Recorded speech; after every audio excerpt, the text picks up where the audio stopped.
అని ఓ నమ్మకం. కానీ అసలు సిమ్ మాత్రం అది కాదు. ఇదిగో ఇదే అమెరికా నిజ స్వరూపం.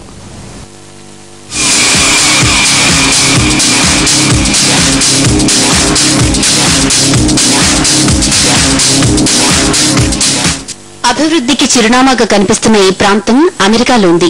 ఇదొక్కటే కాదు, ఇప్పటికీ చాలా దేశాల్లో మచ్చుకైనా కనిపించని ఎన్నో విశేషాలు అమెరికా సొంతం. ప్రతి ఉద్యోగికి కారు ఇక్కడ సర్వసాధారణం. ఖరీదైన మాల్స్ అయితే లెక్కలేనన్ని. చాలా దేశాలకు ఇదో కలల స్వప్నం. అందుకే అమెరికా అగ్రరాజ్యమైంది. ఇది ఒకప్పటి మాట. చమురు ధరల ప్రభావంతో అగ్రరాజ్యం ఆర్థిక మాంద్యంతో అతలాకుతలమవుతోంది.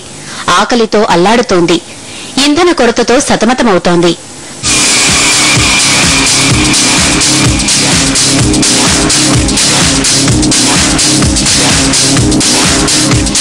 పేదలకు ఉచితంగానూ సబ్సిడీపైనూ ఆహారం అందించేందుకు అమెరికాలో ఫుడ్ బ్యాంకులుంటాయి.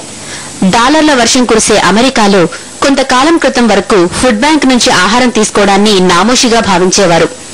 కానీ ఏడాదిగా ఫుడ్ బ్యాంకుల ముందు జనం క్యూ కడుతున్నారు. ఇక ఒకప్పుడు ఆఫీస్కు వెళ్లాలంటే కారు తప్పనిసరి.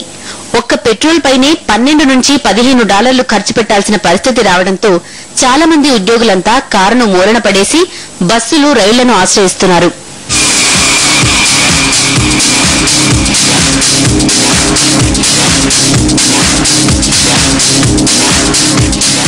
పెద్ద పెద్ద కంపెనీల్లో ఉద్యోగుల తొలగింపు ప్రారంభమైంది.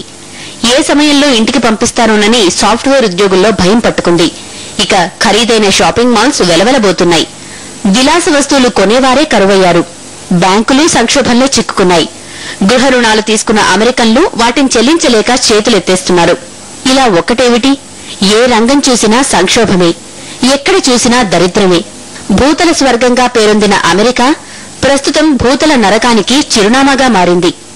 ఇప్పటిదాకా ప్రపంచానికి పెద్దన్నగా ఫోజుకొట్టిన అగ్రరాజ్యం ఇకపై దరిద్రానికి మారుపేరుగా ఉండే పేదరాశి పెద్దమ్మగా చరిత్రలో నిలిచిపోనుంది.